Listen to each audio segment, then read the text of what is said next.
જે લોકો સુરતમાં રહે છે તે લોકો જાણે છે, અથવા તો જે લોકો સુરતમાં નથી રહેતા એમણે સોશિયલ મીડિયા ઉપર દ્રશ્યો જોયા છે. જે એમના પરિવારજનો સુરતમાં રહેતા હશે તેમની સાથે એમણે ટેલિફોનિક વાતચીત કરી હશે અને જાણ્યું હશે કે ખરેખર સુરતની અત્યારે પરિસ્થિતિ કેટલી ગંભીર છે.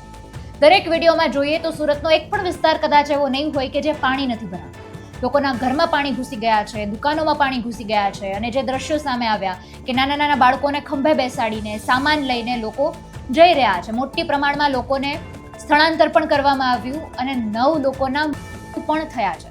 ડૂબી જવાથી, વીજળીનો કરંટ લાગવાથી, ઝાડ પડી જવાથી 9 લોકોએ જીવ પણ ગુમાવ્યા છે. આજે વરસાદની અત્યારે ગંભીર પરિસ્થિતિ સુરતમાં ઊભી થઈ છે.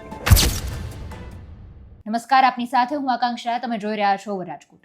સુરત ડાયમંડ સિટી, 18 ઇંચ જેટલો વરસાદ પડ્યો છે.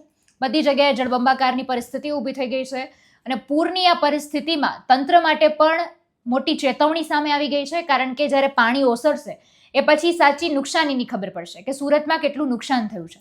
કારણ કે બધી જગ્યાએ એટલા પ્રમાણમાં પાણી ભરાયું છે. પણ જે અત્યારે ઘણી બધી તસવીરો સામે આવી, જે દ્રશ્યો સામે આવ્યા, એમાં ખરેખર પોલીસની જે કાર્યવાહી છે પ્રશંસનીય છે અને એને પણ લોકો વધાવી રહ્યા છે. કારણ કે અત્યારે સુરતમાં ખાખી પર ભાર વધ્યો હોય આ રીતના આ દ્રશ્યો છે. 7 જુલાઈ વરસાદની આ 20 તસવીરો ખાખી સુરતીઓ માટે સહારો બની. દરેક પોલીસના જે લોકો છે, અનેક લોકોને ખભે બેસાડીને તેમનું રેસ્ક્યુ કરી રહ્યા હોય આવા દ્રશ્યો સામે આવ્યા છે. ઘણા બધા વિસ્તારના દ્રશ્યો સામે આવ્યા. એટલે ખરેખર મુદ્દો ગંભીર છે. તંત્ર સામે પણ એટલી ચેતવણી છે. અને આમ તો જ્યારે ખાડીની વાત આવતી હોય સુરતમાં તો પાણી ન ભરાય આ રીતની વાતો થતી હોય છે.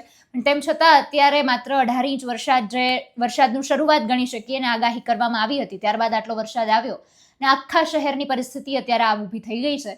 પાણી ઓસરશે પછી તો વાસ્તવિક આંકડો સામે આવશે કે ખરેખર નુકસાની પણ કેટલા પ્રમાણમાં થઈ છે.